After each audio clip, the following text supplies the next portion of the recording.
For the full information the Hazard Communication Standard entitles you to, you have to go beyond the label to the MSDS, the Material Safety Data Sheet.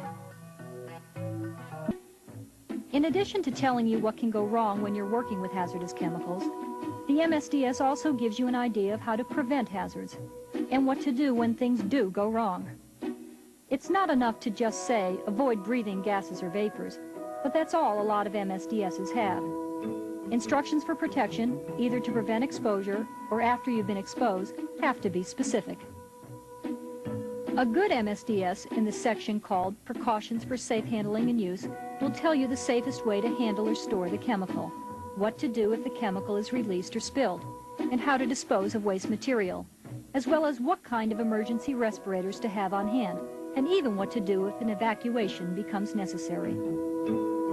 If you work with hazardous chemicals, risks are a fact of life, but the control measures section of the MSDS will give you ways to keep those risks as small as possible.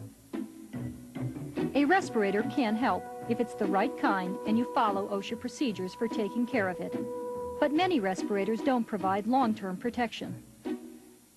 And good local exhaust ventilation, pulling fumes away from the worker, is important too. Personal protective equipment's important, but don't bet your life on it. When all is said and done, no amount of protection can beat eliminating exposure at the source.